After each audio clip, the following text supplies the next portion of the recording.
Hello, welcome back. Today we're going to talk about the Aventon Ramblas. The Ramblas is their dedicated Class 1 mountain bike. It was designed ground up as a mountain bike. It wasn't a commuter bike that they turned into a mountain bike. This was designed from the beginning as a mountain bike. I've enjoyed mountain biking for a long time, but as you can tell, I'm not the smallest guy in the world or the youngest anymore. It's gotten, a lot less enjoyable the last few years. I really have high hopes for this bike that, the Class 1 E-MTB is going to make it a lot more enjoyable to ride trails again. You won't feel like you're going to die every time you go on a climb. So that's my hopes for this bike. Let's dig into some of the specifications. It has their own design mid-drive motor, which it's a 250 watt motor with up to 750 watts peak power and 100 newton meters of torque. This is their first design of a Class 1 mountain bike, which is a bit of a departure from what they usually make, which is the Fat Tire Adventure or the level commuter bike. It's spec'd really well for the cost. It's got a 700 watt battery that's underneath the frame. It's got this dust cover here to cover up the battery. It's IP67 rated, which means it's waterproof, not just splash proof. You wouldn't want to submerge it, but it'll handle riding on wet, rainy days or lots of mud. No problem with the IP67 rating. So let's get some of the features in this bike. It's got hydraulic disc brakes. The front motor is 200 millimeters. The back rotor is 180 millimeters. They're SRAM DV8 disc brakes. The fork's 130 millimeter travel. It's a RockShox branded fork. It has adjustable damping on the bottom of one leg. It does not have any adjustable preload in any way. The axles in this bike are boost face. For components, we have an SRAM Eagle NX for the shifter and the rear derailleur. So it's a 1x12 system. The cassette's an SRAM SX, so it's a general hyperglide rear hub, not a XD driver. It does come with the dropper post ready to go installed and a more of a mountain bike shaped seat than what we usually see on other Aventon bikes. Note the rims are nice and beefy. It comes with Maxxis 2.4 width tires, but the rims are beefy enough and wide enough to handle 2.6 tires. And there's definitely enough clearance in the fork and just enough clearance in the frame to fit 2.6s. The bike comes with a front light that's removable, so you can ride with or without the front light on or mount like a more trail appropriate light if you're doing actual mountain biking with it at night. The bike comes with a kickstand. It's easily removable, just take the two bolts out. It comes uninstalled, so I put it on here for the first few rides while we're doing city riding. I'm going to take it off for the mountain bike riding. The frame has a built-in charging port, or you can charge the battery off the bike, and it does have a water bottle mount on it too. I'll just demo the dropper post. You press it in, hold down the button, then you can push the seat down with your butt, and then press the lever again when you don't have your weight on to release it.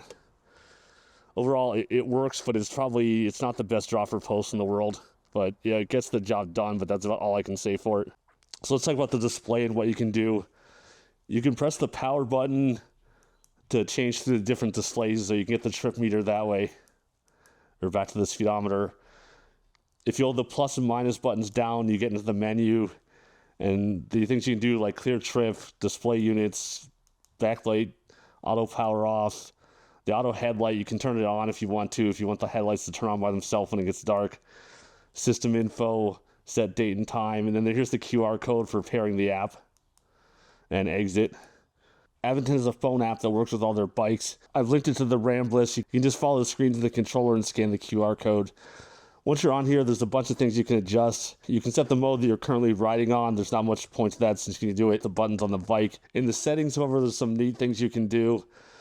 On here, the assist level, if you click the ride tune button, you can tune the different parameters for each assist level.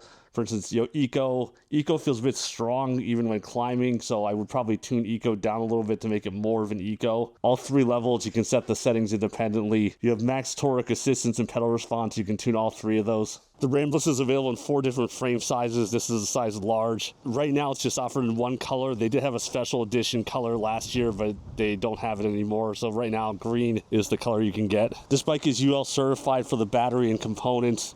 It's UL 2849 and UL 2271 certified. So let's head out for some trail riding with the Ramblas because that's what it was made to do. I took this on a local mountain bike trail. I haven't ridden any trails this year, so I expected to have, not be ready for it, not in shape for it or anything else. So I rode the whole loop on the trail setting. I didn't go the whole way to turbo, and I didn't ride on Eco. I just started with the setting called trail on the bike. On this setting, it makes, steep hills that otherwise would gas you just feel slightly more effort than riding on regular ground. I would say Going up a steep climb on this on the trail setting feels about the same as pedaling on, flat ground on a regular mountain bike. There's not much more effort involved. I would say on trail level, it almost gives you a little too much power sometimes. Where, going around corners, if you pedal onto it, it's not that hard to break the rear wheel off. The 2.4 tires, I would really like to see 2.6s on this just to get a little bit more grip in places, especially like loose sandy surfaces. So here we are at the end of the Island Lake Loop. It's 17 miles, 745 feet of climbing. We still have 58% of the battery to go, so we could go around twice.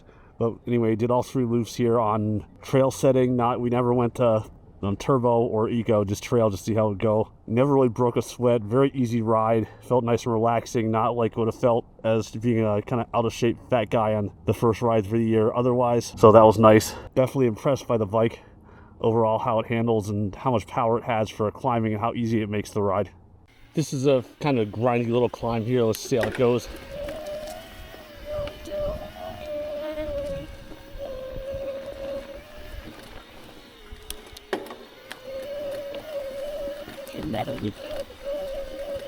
Almost no pedaling effort needed on trail mode. This is the same climb on eco, just to see how much difference there is in eco and trail.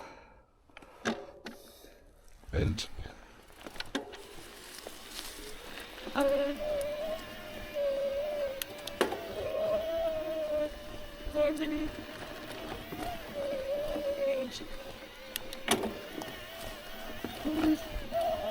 definitely a little bit more effort on eco, but not much. Still, the bike is still pretty good for power. This is the same hill. We're just going to ride it off this time, so we're just riding it straight like a conventional mountain bike.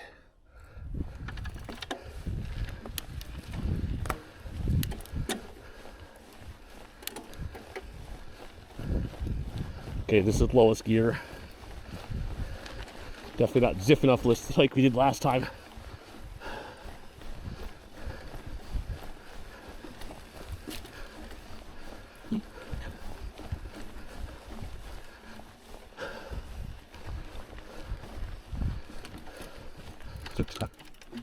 So yeah, even on eco, it's still giving you quite a bit of power, especially on hills. Still makes the hills easy on eco. Trail, they get really easy, not even gonna bother on turbo, and off just feels like a regular mountain bike. This is a long climb that's a pretty good grind fest if you're on a regular mountain bike. I did this on trail mode, and it's just, as you can see, we're just zipping up it, almost not slowing down at all, even though this is a fairly steep grinder otherwise. The logs didn't really slow us down too much. We're about to catch up to a couple of people on just regular mountain bikes. And you can see how much we slowed down now that we're behind a couple of people not on e-bikes, this is how much power and speed we're getting on the e-bike compared to a regular bike. One good thing is that when you're in turbo or when you're in trail mode and you gear down, you can kind of just crawl up hills with easy. The Ramblas works pretty good as a commuter bike on pavement. The only thing is it has a little bit more performance riding position than a typical commuter bike, but other than that, works fine, just as good as any other mountain bike does. This is the one place where riding a turbo comes in handy if you want to ride 20 miles an hour easily. And this is a true class 1, so it's limited to 20. And it will ride 20 very easily in turbo. It takes a little more effort in the other modes, but if you want to just go 20 because you're trying to get somewhere as fast as you can, use turbo mode. We did a long ride on this on pavement just to check the range and how far you can go with the bike. We rode at 15 to 20 miles an hour, used a mixture of modes between eco, trail, and turbo. Most of the second half of the ride was in turbo just to go a little bit faster. Overall, I rode it 42 miles before I stopped the ride. The bike still had 38% left on the battery after 42 miles. I think a 60 or 70 mile ride is easily within the range of this bike, especially if you're doing a slower 10 mile an hour ride or a flat ground.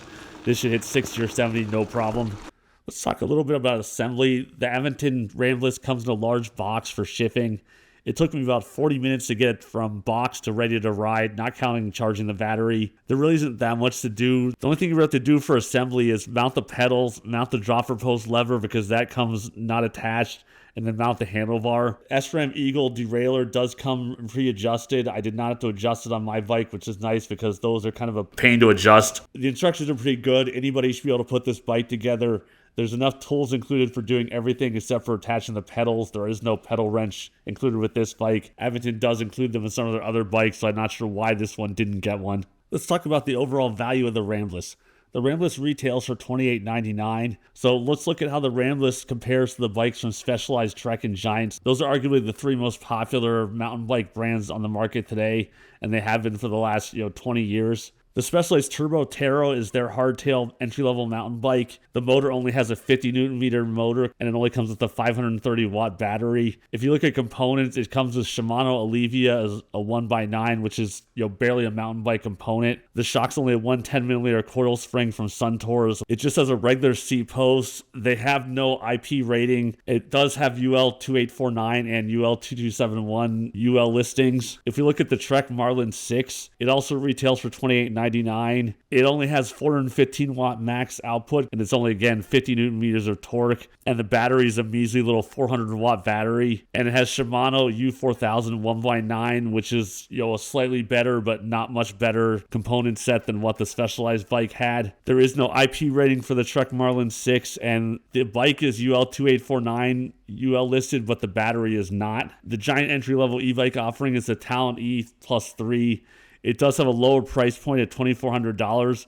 When we look at the specs, the motor only has 50 Newton meters of torque, and again, it's got a really small 400 watt battery, and it's only got Shimano Allevia 1x9 components. The fork's only 100 millimeters coil spring compared to 130 on the Ramblas. It's only got quick releases for the front and rear axle. It doesn't even have through bolts, and the seat post is not a dropper post. It's not IP rated, and it's not UL listed. If you look at the Ramblas for $28.99, there's not another entry-level E-MTB that even comes close for that, at that price for those specs. So now that I've ridden it on the trails a bunch of times and ridden around, this is a super fun bike to ride. It does, take the trails from being, a struggle fest and make them really enjoyable to ride. If you're having a hard time climbing anymore or having struggles mountain bike and you're about to give it up, don't try one of these instead before you, give it up, because it will bring new life back into mountain biking for you. The good features of this bike is the motor's got a lot of power, the 100 Newton meters of torque. It's a great value when you look at the specs compared to what other competitors have for around this price point. The SRAM Eagle driveline is great compared to the 9-speeds you got on other bikes. It's very smooth. The torque power is nice. The drawbacks of this bike is, one is the suspension fork doesn't have any preload on it. So a heavier guy like me, I'm kind of wishing for a stiffer spring in there, especially off some drops where the handlebar definitely feels like it's driving down a little bit. The other component I don't really like in this bike is the dropper post. It's just the button's too stiff. It doesn't move smooth.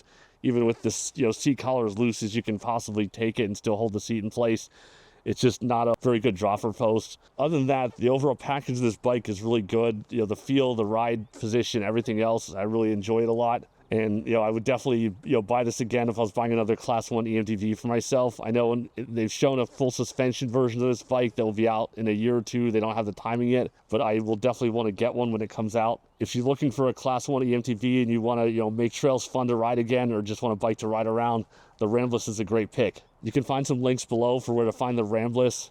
Thanks for watching. Please give us a like and subscribe before you go.